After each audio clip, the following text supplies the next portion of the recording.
Hello ആടി പറ. നീ ഇന്നാണല്ലേ പോകുന്നേ? എപ്പോഴാണ് ഫ്ലൈറ്റ്? ഓ പൊളിക്ക് ഓൾ ദി ബെസ്റ്റ്. ശരിയെന്നാ.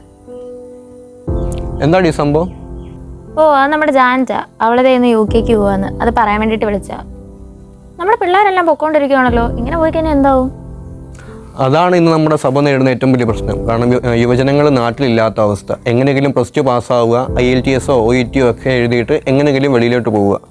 അതിപ്പം അവരുടെ സാഹചര്യങ്ങൾ കൊണ്ടാണ് അവർ പോകുന്നത്. ഇപ്പം ഇവിടെ ജോലി കിട്ടാനുമില്ല, കിട്ടിയാൽ തന്നെ സാലറി ഇല്ല. ഇതൊക്കെ തന്നെ അവർ പറയുന്ന റീസൺസ്. അവരെ കുറ്റം പറയാൻ പറ്റത്തില്ലല്ലോ. എടി, അത് ഒരു പരിധി വരെ ശരിയാണ്. കാരണം ഇപ്പം സ്വകാര്യ മേഖല ഉൾപ്പെടെയാണെങ്കിലും നല്ല സാലറി ഇല്ല, ആനുകൂല്യങ്ങളില്ല, നല്ല ജോലിയുടെ അന്തരീക്ഷങ്ങളില്ല. പക്ഷേ എന്തുകൊണ്ട് ഗവൺമെൻറ് സെക്ടറിലോട്ട് നമ്മുടെ കുട്ടികൾ അറ്റംപ്റ്റ് പോലും ചെയ്യുന്നില്ല?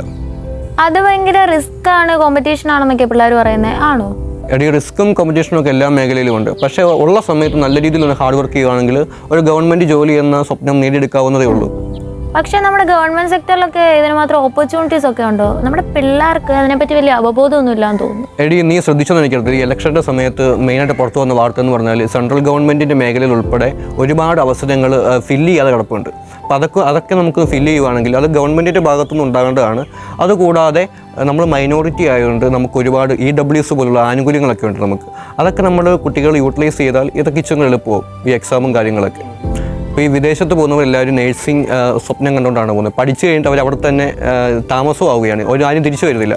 ഇപ്പോൾ നമുക്ക് നല്ല നഴ്സുമാർ മാത്രം പോരല്ലോ, നല്ല ഗവൺമെൻറ് ഉദ്യോഗസ്ഥർ വേണം, നല്ല കർഷകർ വേണം, നല്ല രാഷ്ട്രീയ പ്രവർത്തകർ വേണം. അങ്ങനെ എല്ലാ മേഖലകളിലേക്കും പോകാൻ നമ്മൾ കുട്ടികൾ തയ്യാറാവണം.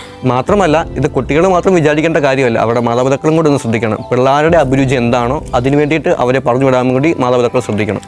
അത് ശരിയാ. കാരണം എന്താണെന്ന് വെച്ചിട്ടുണ്ടെങ്കിൽ ഇപ്പം നമ്മൾ പുറത്ത് പോയി കഴിഞ്ഞാൽ അവിടെ എന്താണല്ലോ നമ്മുടെ രണ്ടാം തരക്കാരാ. അതിലും എന്തുകൊണ്ട് നല്ലത് നമ്മുടെ സ്വന്തം നാട്ടിൽ നിന്ന് സ്വന്തം പള്ളിയും പെരുന്നാളും ഒക്കെ കൂടി നാട്ടിൽ ജോലി ചെയ്യുന്നതല്ലേ? എക്സാക്ട്ലി.